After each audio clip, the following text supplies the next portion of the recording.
now this panel discussion about global societal challenges, which are, as we know, the key driver for space activities.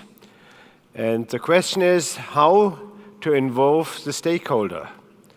In the past, all of us, of course, we did some work, but we were under the pressure to justify activities because our budgets were facing cuts, and therefore it was very important.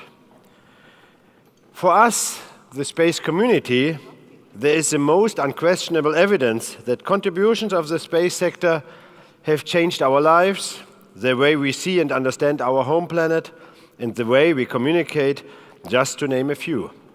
Outside this community, the perception is different, which results in a growing pressure to justify funding of space activities. And therefore, the panelists will exchange views on the significance of a new way to communicate the contribution of space to global societal challenges and policies or strategies that could be effective in this context. So who are these stakeholders? And you are all stakeholders, maybe baptized with the water of space activities, but also humans, citizens, and therefore we hope that we will have an interaction with you, and you have at least 3 ways of interacting during this panel. Number 1 is you raise your hand, you go to a microphone, and you ask your question or give a special comment or a hint or better solution for the future. Number 2, if you're a little bit shy like me, then you stay on your seat, you get a sheet of paper, you write down your question, and I will make sure that we will have a chance to discuss it. And number 3 is applause, and we need that also for the different contributions which you will hear. You will hear now a panel discussing about this, and you see the panel here from your left to your right. I will shortly introduce this.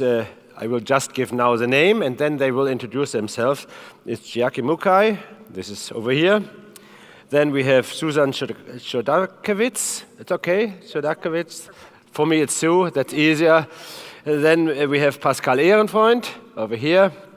And then we have Colleen Diorio. That's okay? Okay. And Simonetta Di Pippo. Now I would like you to introduce yourself, give a short statement so that we can enter the discussion as soon as possible. And please, don't forget, you are now stakeholders, not just listeners. Go out of the listening mode into a really an active, proactive mode. First question? No, it's just because of photograph. So please, start. Yes, you start. Great honor to have a first picture, or first batter, I guess. I'm Chiaki Mukai from Japanese Space Agency with the medical background and flew 2 times in space, short duration. And we can just continue about the statement? Yeah. Please, okay. Go on. Well, actually, given this title, which is a global society challenges and how we can involve the stakeholders, it's a very difficult questions.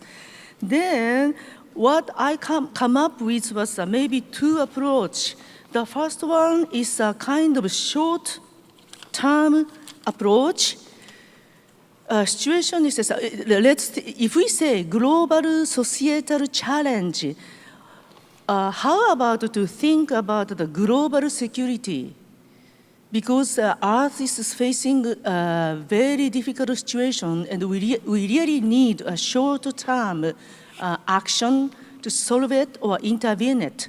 Like a global security, it's not the wartime or that kind. What I would like to say is global security related to the food security, energy security, health security like Ebola or transmittable the diseases or that kind, or disaster monitoring and climate changes, etc.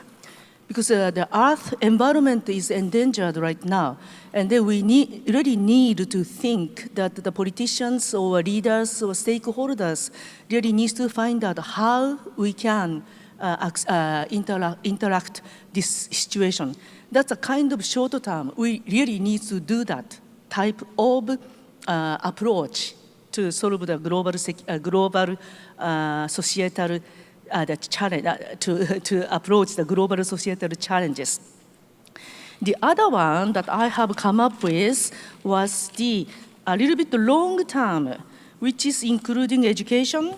And then if I think about the space, access is everything. Access, access, access. If you don't have any access to space programs or space-related jobs, it takes the motivation away.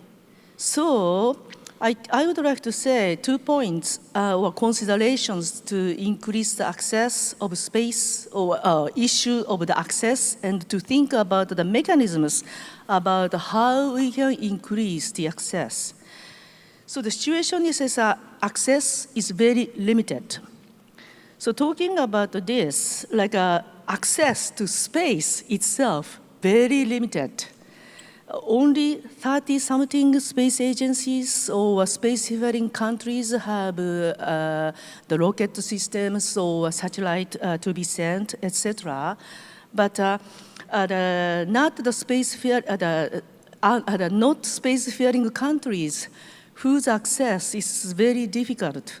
And if we think about the human spaceflight, only 3 countries so far: Russia, USA, and Canada. Not yet. Because we are Canada, I said Canada, but Russia, China, sorry, China. Also only 3 countries have the access.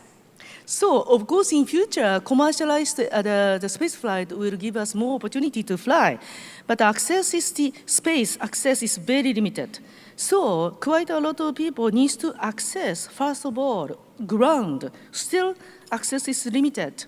Like, if we think about the education, maybe education is easier, like we can have e-learning or tele-education, etc.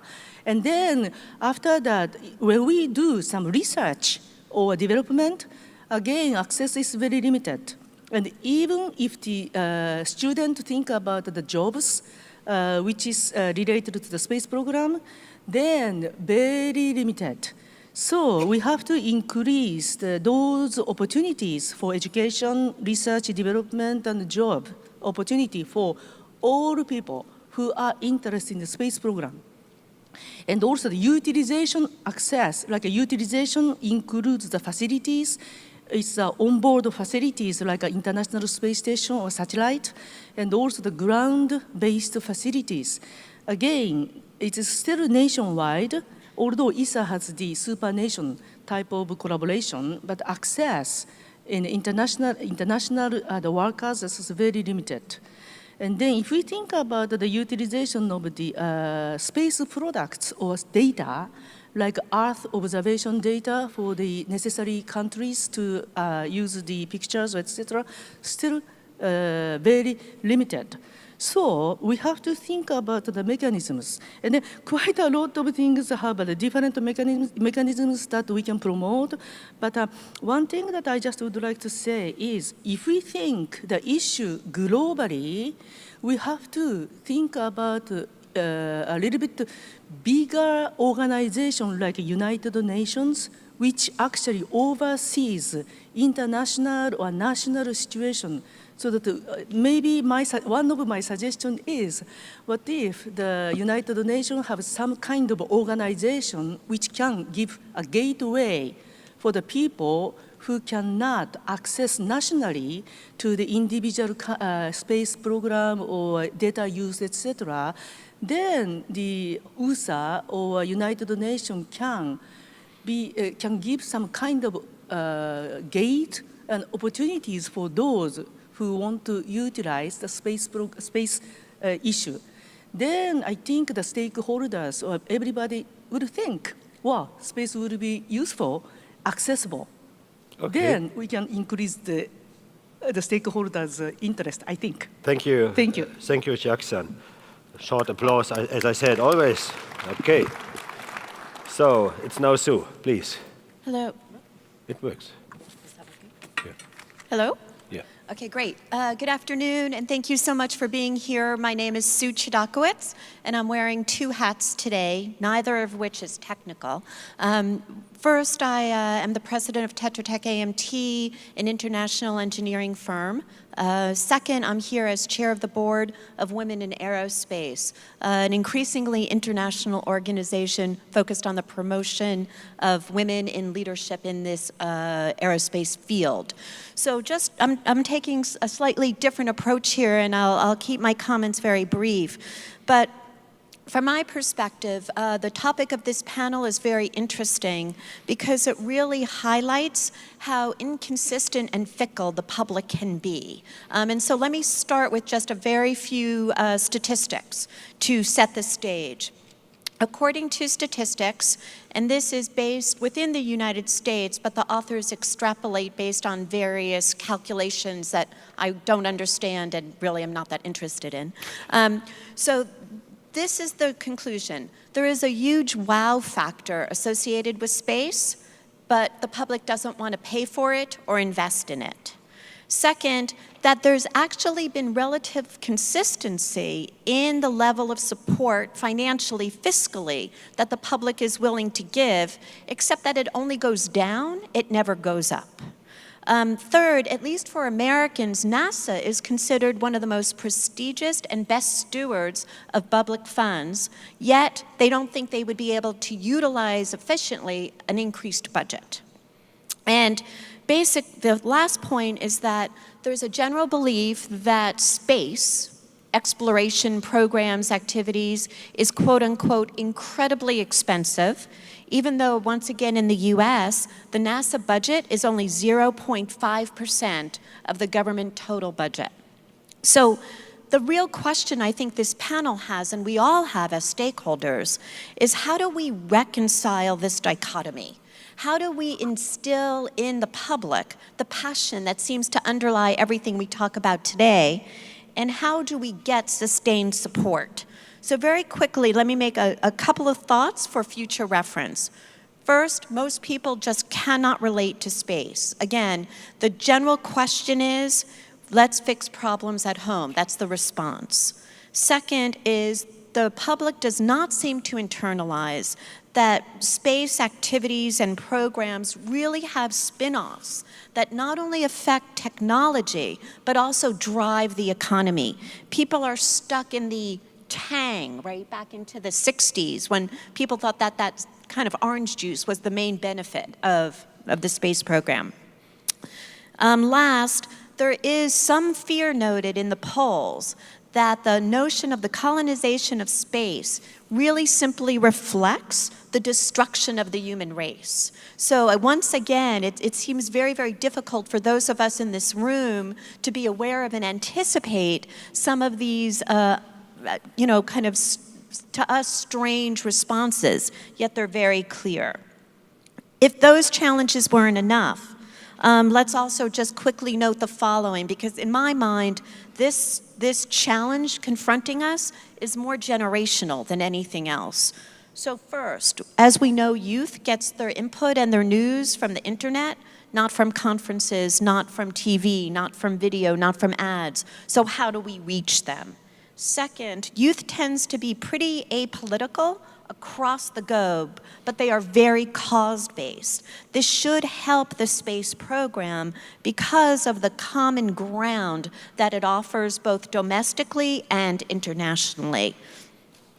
Also, and this is where I'd love to hear from people in their 20s and 30s, psychologists maintain that there's an inconsistency between the quick-paced and brief attention span of youth versus the long-term requirements of space research. So to conclude, let me just suggest the following. I believe we need a top-down and bottoms-up approach. Top-down, right? It has to be part of the vision and the prestige. It has to be baked in to our national and international heartbeat. But to go up, we've got to understand what is really going to resonate and sustain with the public. Is it to solve economic issues? Is it to solve environmental issues? what does the public want? Who are the stakeholders, and where are their voices, and how can we respond? I'll stop there. Yes, Thank you. Thank you very much. Next is Pascal. Yes, please, applause. That works. Good. Yeah, good afternoon, ladies and gentlemen and dear colleagues. I'm Pascal Ehrenfreund. I'm a research professor at the Space Policy Institute, George Washington University in DC, and also the president of the Austrian Science Fund. So I'm representing academia in this panel, and I would like a little bit to discuss the expectations of the stakeholder academia in this kind of topic. And I think it is very easy to find out or to tackle where those expectations will be, because academia has, in that sense, two very, very important goals, namely to educate in the best possible way a new generation, but also to do research, to contribute basic research, to contribute applied research, to foster industrial partnerships, and contribute, to a research landscape in their national countries. And this is actually where global challenges really integrate well, because it is some global challenges affect us all, and it is very important for universities actually to try to build new structures to address those kind of questions as required from the governments, but also there are huge funding programs, especially in Europe through the Horizon 2020 program. Many millions going to grab in order to foster this kind of topic. And for the universities, it is, for instance, would be a very important point to educate a new generation which is able to tackle this very, very interdisciplinary and complex endeavor to master, to tackle, to contribute to solve global challenges. And you need to educate a new generation which is actually able to do that. We all know a little bit, particularly in our field, and people at this Congress are very familiar with interdisciplinary research. That is not so common in normal universities, but it is something which is a big pressure from everywhere, that interdisciplinary research is really fostered and advanced. And in that sense, this new generation has to learn in a team-based philosophy how to work with many, many people, including obviously space scientists, because all environmental monitoring is really crucial to mastering global challenges. And this aspect is something which is integrated in building this new generation, which is really interdisciplinary from the beginning and learns to discuss and bridge subjects from nature science to humanities, because obviously also social problems are a big driver in the global challenges. And I just would like to end with one example, which we actually do have in the United States, the NASA Astrobiology Institute, which is obviously driving towards the topic searching for life and understanding the origin of life on Earth and possibly elsewhere. And here we have this kind of incredible network between research institutions, academia, public. There is a large public outreach program connected to that, and that is fascinating that space plays such an important role in this kind of network, which is also globally very well netted. And it is a very good example how important space can be in opening this kind of initiatives, and I think that really reflects on expectations of academia. Thank you. Now, please, Colleen, from Canada. Yes, with no launch capability. Oh, it is on? Yes, oh, it that's is. Good. Okay, so I'm really excited to be here, especially in this panel today, because we've got something going on in Canada that I think is very, very relevant to what we're talking about here, and that's engaging stakeholders. And as Sue had alluded to, everybody is pretty much a stakeholder for space capability these days, because space is ubiquitous. Everything that we do, especially in the younger generation, is hinged on the ability to utilize space in everyday life. And so what we've done is, I mean, it's very difficult to say, okay, how am I going to reach all those stakeholders? In a very practical sense, you can't reach everybody, but how do you consolidate those groups in a way that's meaningful so that you can, I work for the government, so as a government, you can deliver capability to the citizens, and at the same time, I mean, obviously our big stakeholder is the government itself. How do you show that stakeholder that what you're providing is what's required for the safety, the security, the economic prosperity of the citizenry? So what we've done has been driven a lot by, I'd say, two general issues. One, obviously, being the reduction overall in budgets, particularly within the government. And another is a trend to what I call consolidation. For instance, in Canada, they created a government department who took over all the IT. So all your IT, all your mail services, all your IT security is provided by one department rather than spread across all of them. So we're kind of taking the same approach in terms of our stakeholders. We'll simplify it. And there was a report that came out in 2012 called the Emerson Report, where the government looked at the effectiveness of the space program within Canada and, you know, provided some recommendations on how it might be better utilized or made more efficient. And two things that came out of that, I mean, there were several recommendations, but two that particularly affect how we deal with stakeholders are that we need a more coordinated way to plan strategically and to prioritize what we're doing in space. And the other was that we needed more of a central government look at monitoring and prioritizing our particular space activities. So how do we actually govern that?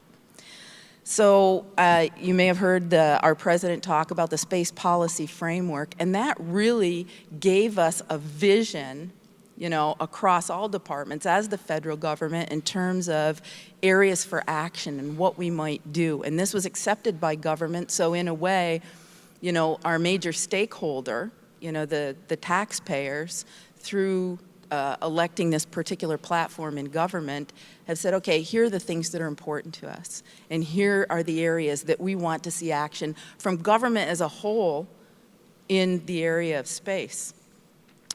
So we set up a governance structure that has been led by the Canadian Space Agency on behalf of our Minister of Industry, and it brings all departments together to look at gathering requirements from stakeholders, analyzing options to satisfy the requirements, coordinating funding, which is a very new and nice thing, and then monitoring progress of space initiatives. And also in a strategic sense, it's that same body that coordinates an overall strategic vision. So everybody's got the same point B, which is very, very important when you're talking to stakeholders, because I'm sure everyone's had a bit of experience if you're talking to a lot of people without a particular point B or a focus or an end point in mind. It's a wide open discussion, and it's very, very difficult to get all these broad stakeholder interests going in a similar direction. So our federal government I see as very, very inclusive, and we do want to engage all possible stakeholders. So again, I'll go back to that idea of kind of consolidating the groups. So what we've done is we're setting up what we're calling consultation committees. We're in the process of doing this, and we're involving academia, we're involving industry, and we're involving the provincial and territorial governments in setting priorities and in discussing strategies, in finding out from their perspectives, you know, where the priorities are for academia. How do you influence young people to go into science and technology and engineering? And for industry, how do you ensure that you have a viable industry that can support the initiatives that you undertake in space? And how do you ensure that they're there when you need them, you know, throughout a period of time? So, and in terms of the provinces and territories, how do you make sure that whatever funding is being provided at that level of government as well as the federal government is being utilized efficiently without duplication? If academia is looking for particular research, how do you make sure that your federal, provincial, and territorial funds that go toward that are being utilized in combination toward a common priority or a common strategy? So the real trick here, I mean, it all sounds very good in theory. The trick here is, okay, so you're getting all these, you know, consolidated stakeholder inputs, and you're working with your federal government colleagues and so forth. How do you integrate all this, and how do you synthesize something useful that you can move forward with? And we've actually got my position, which is programs and integrated planning at the agency, such that we can take these inputs and gather them, synthesize them, and utilize them to come up with a very common way forward and strategy for, we're hoping, the majority of the stakeholders. Obviously, you know, you can't please everybody, unfortunately, no fairy wand, but this, we're hoping, will prove to be an effective and efficient way to reach the broadest range of stakeholders that we have. Obviously, we don't forget our international partners. There are already some very good, very effective mechanisms there to interact bilaterally or multilaterally with our international partners, and we bring that in to this overall process as well.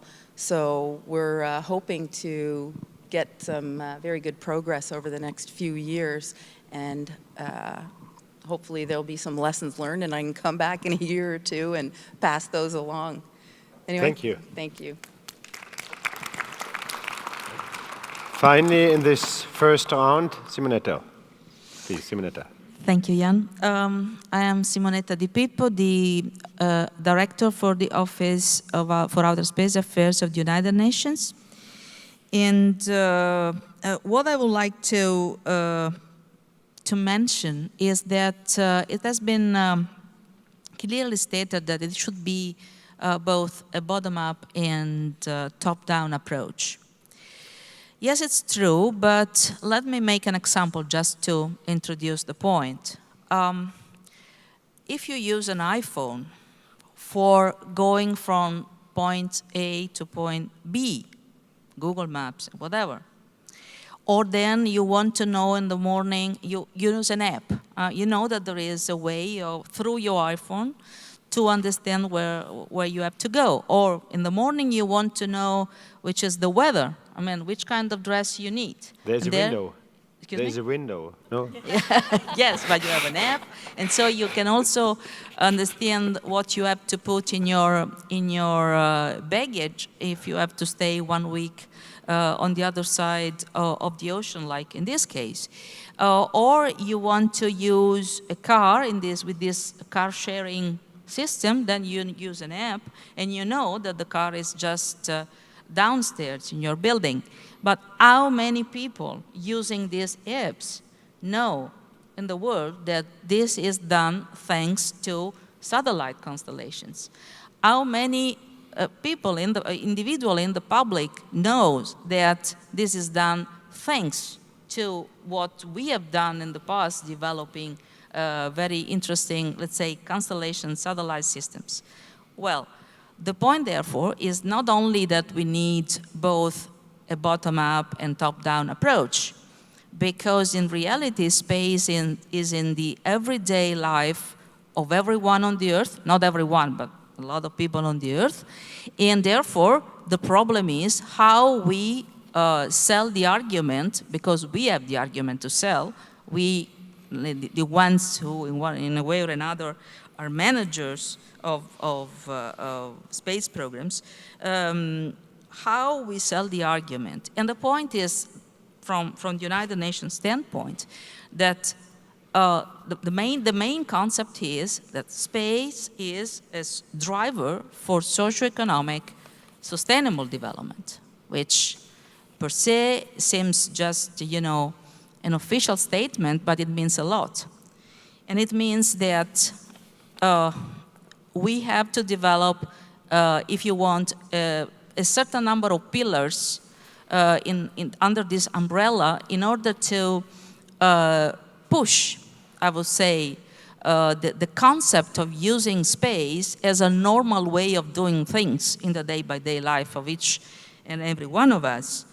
And so space economy is one of the pillars. With space, we know that there are markets, popping up and increasing, not only in the spacefaring nations, but also in developing countries. We know that with space, we can develop better societies, and probably the way we need to find is, what we need to find is the way of presenting the case, because the users must know that they are already using space, and they have to understand that the more they use space, the better it is for the quality of their life day by day. And so it's a question of how we can engage stakeholders which are already using space, but they don't know that they're using space. So it's quite a tricky situation. And not only societies, but also, you know, another pillar we could consider is how space can be helpful in what we call the space diplomacy, because international cooperation, international collaboration among spacefaring and non-spacefaring nations, what we can really do through space activities in order to help a peaceful, let's say, a peaceful life on Earth. Last but not least, it was mentioned already, accessibility.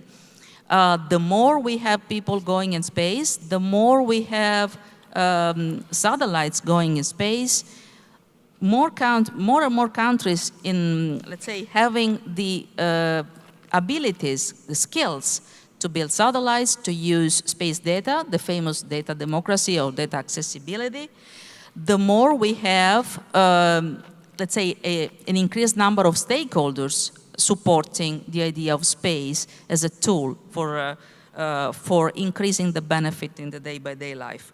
So what we do at the United Nations, one of the activities we do, which is capacity building in developing countries, is just in this direction. So increasing the awareness, mainly in developing countries, but not only, I would say, because there is also the need to increase, let's say, this awareness in spacefaring nations.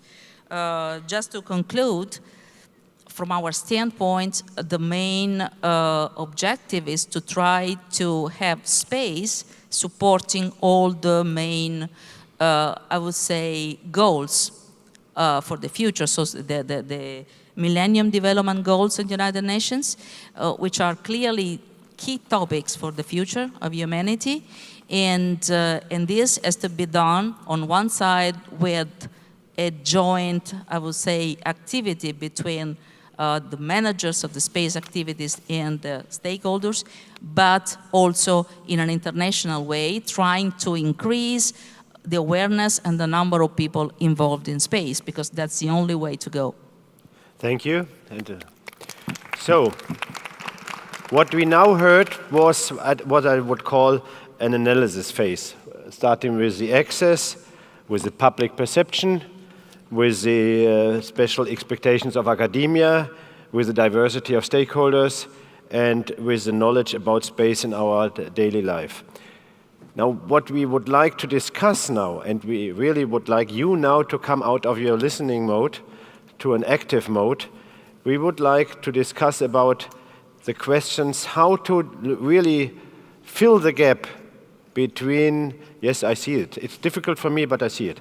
How to fill the gap between the ones who are responsible for the space activities and the stakeholder. Because the motto of this IAC is, our world needs space. But who the hell is our world? And how to reach our world, to get the information what is needed. So we have to do something, not only convincing, but to get it. You said it, the bottom-up, top-down approach. So we have, the bottom-up approach is necessary, because where I really don't know whether society is bottom and we are top, or the other way around, but I understood what you mean. So please, come with questions, come with comments. And if you also here on the podium have a direct comment to one of the others, then please interact. Now I see over there, and there might be a microphone coming to you. Or I don't see, but something will happen. Yes, it's good for you. Run a little bit, it's fine. Hello, I'm Volker Maywald of the German Aerospace Center, and I would like to comment on generally what you said. I think, so last year I did a Mars simulation mission, and in the aftermath there was a big media campaign about this, and I think one thing that I found fascinating is that most people didn't want to know something about the science behind this, but they asked questions like, what did you eat? How did you live there? How did you get along with your crew? So the human part was the thing that people found interesting about this. And I think this is something where we can, let's say, trap them, lure them in with the human part, put faces to what we do, and then afterwards educate them about what we actually did there, why we did it. So at the same time, when talking with people, I was very surprised that there were very little facts known about space to these people, even though they were from Germany. I mean, we're talking about a highly developed country, and still people didn't know, for example, that stars are just the same thing as the sun, just in a lot further distance. I find that very surprising, because that, for me, is a very basic fact. And I think as long as there are people who do not know these very basic facts, it's very difficult for us to show them the significance of our work for Earth if they do not know what kind of world do they actually live in. I would give you one counter-argument. Yeah. Children are very curious. They are really active to want to know something, although they have no knowledge so far. So it's not only a question that you have to be educated before you can get a new question. But I understood what you were saying. Maybe there's some... Can I just add one small thing, and then I'm finished? I just wanted to say, as maybe an idea how to reflect and increase the awareness about what we do and where everything, space is involved. There are markers like made in Germany, made in Taiwan, made in China on every product anywhere. Why not put something like made in space or origin in space on everything that has an origin in space, so that everybody who picks up its smartphone sees, oh wait, it's made in space. The weather forecast is made in space. The medication I use is made in space. Okay, is there any comment from the podium to that? Please, please. You made 2 points, and I take the first point. I think I totally agree with you. The situation is us who love space always shows only our interest to the audience, which is stakeholders or something like that, without thinking what stakeholders want to have, and then connect the space-related issue to the daily life, to the people. I think it's also the way to make the gap a little bit smaller. That's one thing. And the second one, the made in space thing, I think that's wonderful if we have a made in space issue. But if we think about the cost of the transportation coming back from space, I don't think it's profitable. So idea is, if we can just do some good experiment using the microgravity environment or Earth observation or whatever, if we come up with a good blueprint, then bring the blueprint or send the information via email, electronically, which doesn't require a lot of transportation cost, then if we can develop something on the ground, like space-borne, and developed made in Germany or whatever, Canada or whatever, will be... Or Japan. Or Japan, yes, will be the other way. That's No, what I think. I think the idea to have on all products, which are more or less based on ideas in space, that there is something written on it, maybe not made in space, maybe born in space or inspired in space or whatever, that's a tricky idea. Or do you not think? Well, but if we expand the concept of the space, Earth, we are now in space. Okay, Right? okay. I always think that working in space and living in space has been realized thanks to the rocket system. But now, Earth is a very special environment of the entire space. So we Okay. are still living in space. So again, I would also tell you that you have these sheets of paper, I don't know where, but it is possible that you write down questions if you like, but again, if you raise your finger or arm, we might see it. We might see it. There is the sheet of paper is running over there, I mean, with some person below it. And so if you have anything, please. Now there's some comment from here, from the podium now to the question, please. As our next stakeholder gets ready to speak, I just want to say that the question that was asked and the answer, I think that just highlights the new role we're in, right? Everything we heard about being interdisciplinary. And I know how pure scientists want to be, but you know, from a marketing perspective, right?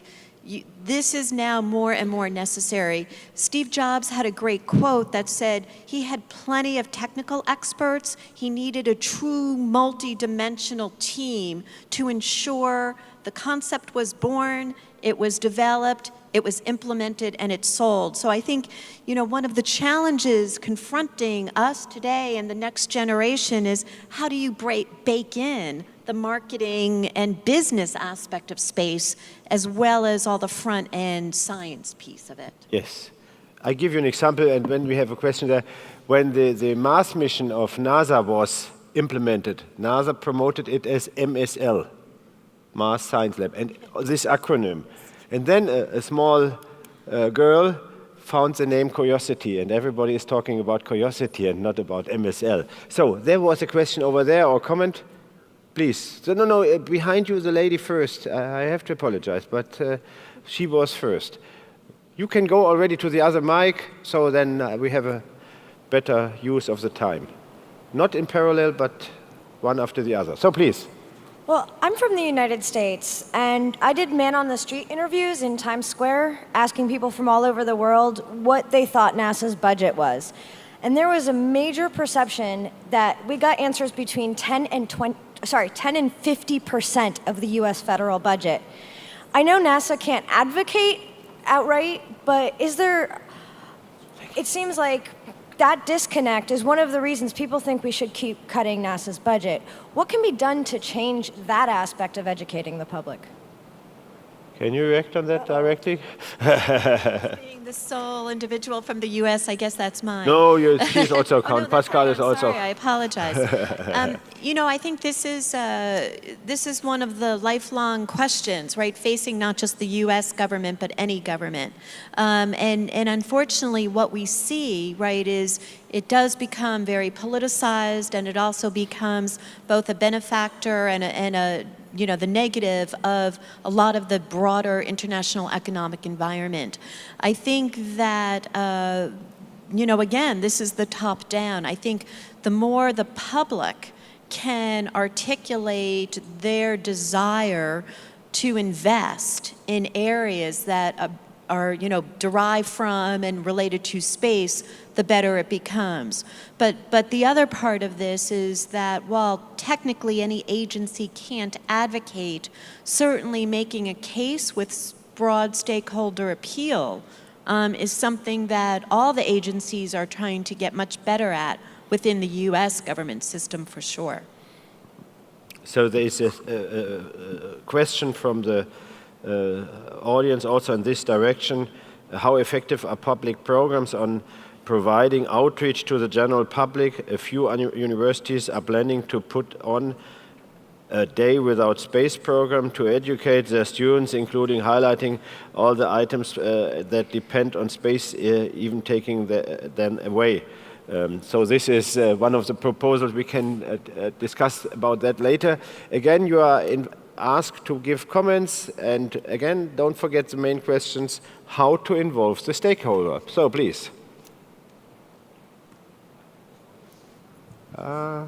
Is this working? Oh, good, very good.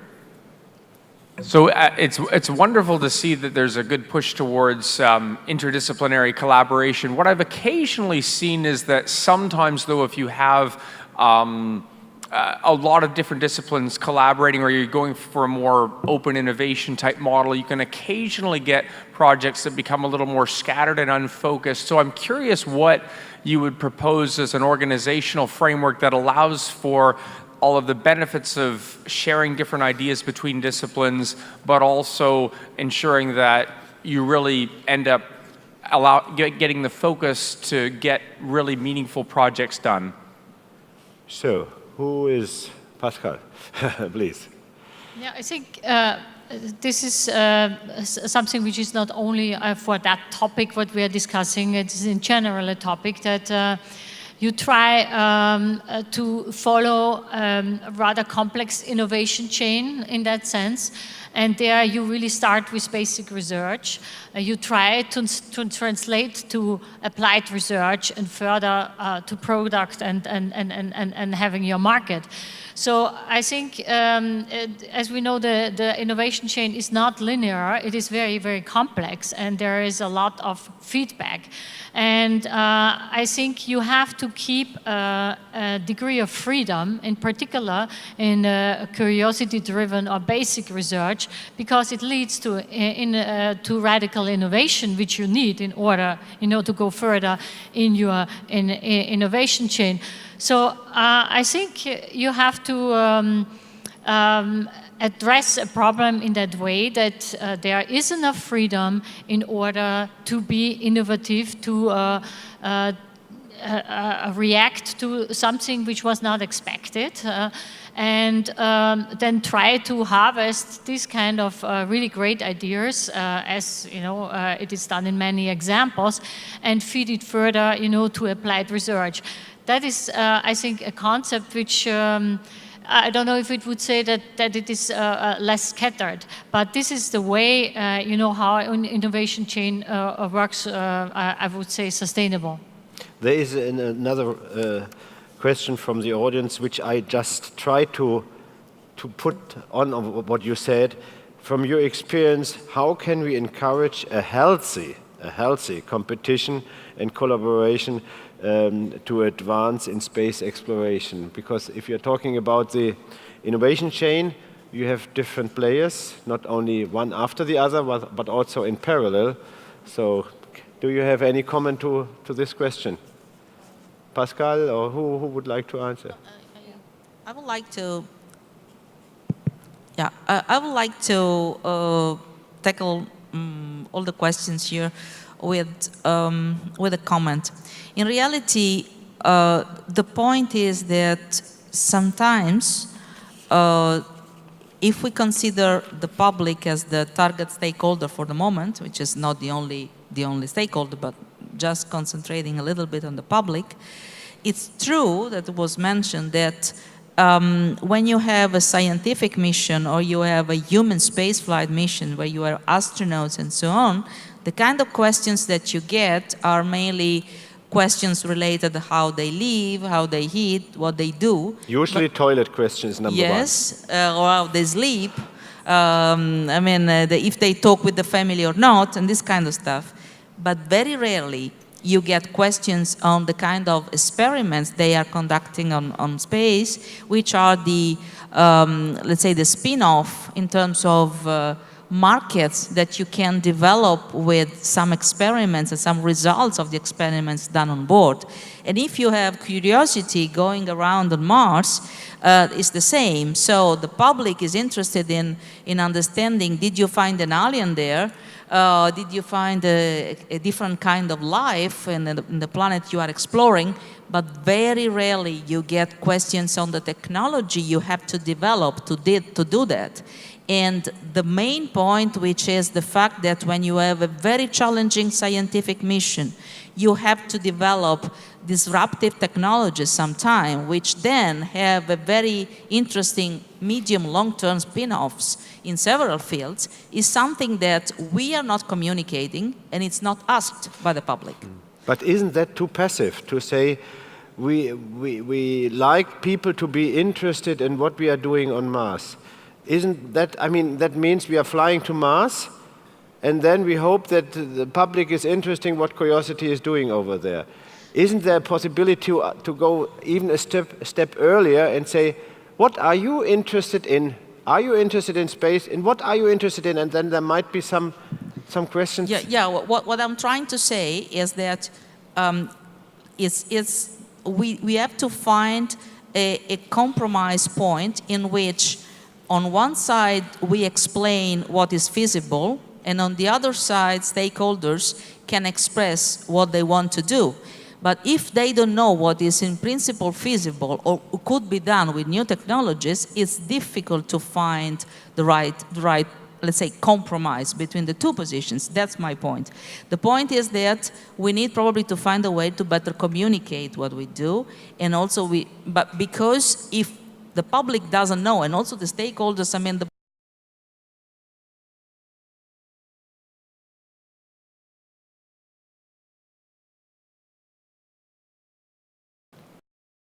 answer to this question on how advancing space exploration, I think that we all agree that you have to converge to a common vision with many different stakeholders, and that really requires a heavy exchange, or a very exchange in depth with the different stakeholders. And I think in many international working groups we are addressing this topic, how we can do that, and it is actually happening. A lot of organizations, and in particular the IAF, IAA, and many of those organizations really help in this process, that different stakeholders discuss together. And we have here scientists, people from academia, we have engineers, we have lawyers, we have people from space agencies.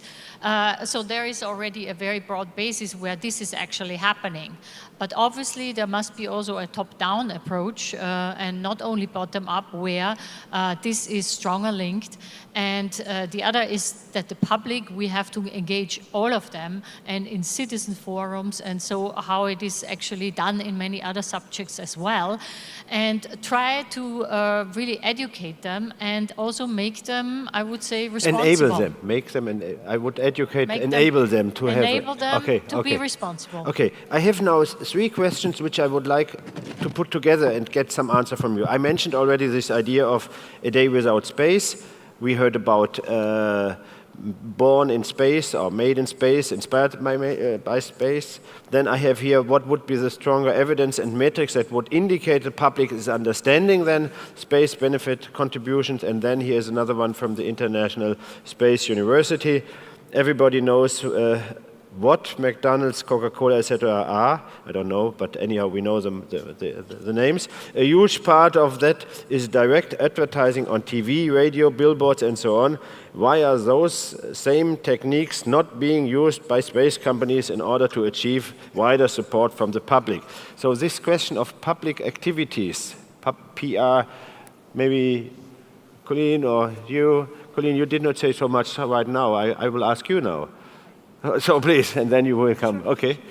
Can you say something about what you think? Because you mentioned earlier also the diversity of stakeholders and the different interests. So these are different questions, how to communicate, how to interact with the stakeholders, like Coca-Cola, or what would be your opinion? And I will give my opinion, because I'm going to say something a little bit controversial maybe. That's what we need.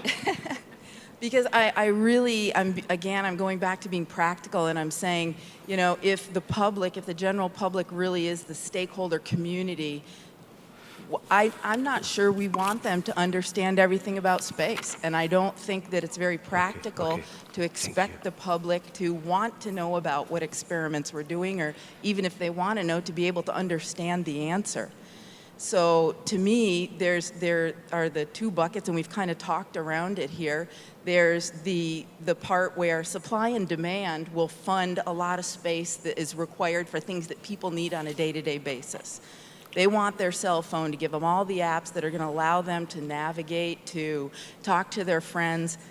A lot of them, they're not really going to care, and I don't think we can make them care that it comes from space. We can put the information out there, we can take the horses to the water. Are they going to drink? Well, that's up to them. But I think the thing that really inspires and gets people interested are those things that don't have, I'd say, the immediate economic or tangible benefit to your daily life, like astronauts, like seeing another planet, like, you know, going to an asteroid. Those are things that get people interested in buying into space. Unfortunately, as Sue had mentioned, it's not the stuff they want to pay for. So I think there's a real conundrum there that, you know, needs a lot more exploration, which is, you know, I don't think just slapping science in the face of the general public is going to get us too far. Supply and demand will take care of that piece of it. It's really, how do we get governments and research institutions to fund these space-like exploration activities that get people really motivated about space and get the companies' names out there. I mean, SpaceX, Dragon, I mean, these are names now that people can really associate with, I think, not the science behind them. I have the feeling that we are coming close to the beginning of the whole discussion. So we should need another 3 or 4 hours. Is that okay for the? Okay. So now there is a question over there. Yeah, Claudia Please. Kessler here. I would like to come back to what Chiaki said, and this idea of we are all part of space, and space is not just out there. I mean, we're obviously here on this planet in the universe and part of it. So I think we need a change of perspective on how we communicate about space. And I think I like this idea of imagining that kind of us living here on this safe planet with atmosphere and everything, we feel a bit like a package tourist on a planet. And the next step for us to grow into an individual tourist would be to get out there and travel to Moon and Mars. And I think if we try to communicate this different perspective to the public, then it's not anymore this separation. There's space and there's the public and the world and the stakeholders, but it's more like one thing. Yes, this is linked to also a question or a comment I got saying that there is, of course, the space peoples, but there's also graphic designers, IT professionals, musicians, all could contribute to the everyday and special space projects, but are currently underrepresented, so minorities. What are your thoughts on this? So, of course, we are on the spacecraft Earth, as you said. You are a little bit favorite. I mean, you are a real astronaut. We would not call all of us astronauts like right now, but is there any comment from here, from the podium, from your side, or? No, not okay. Then I have another question. Thank you very much, Claudia, for the comment. There is a lack of cooperation between universities and industry in the sector. Space societies, agencies, companies are not providing enough guidance in the transition from studies to careers. What are your thoughts on this, and what plans do you suggest to address this issue? It's a question to a head of agency, but I will not answer it. So, is there any comment on that? So it's really a big deal. Please, Pascal, again. And then I have to stop after that already because time is going on. Yeah, I actually want to say that this is certainly different from country to country. There are certainly also national conditions which contribute to those kind of problems, translation between academic research and industrial research. And I think in overall, this is a question of money. Again, which comes from the governments, because you can only thrive such a system of really good industrial partnerships with academia in the space sector if there is also funding and understanding nationally and then also globally. So I have to say that this is as a national problem and also really a funding problem where everybody has to work together in order to solve it. Okay, thank you very much. I'm really happy that I was selected to be the moderator of this discussion. It was very easy for me because you not only managed it, you womanaged it. So therefore, thank you very much for that. And thank you also for your contributions. I hope it's not the end of the discussion about these subjects, how to involve stakeholders, but it's just the beginning. And with that, I close this discussion. Thank you very much to all of you. Thank you.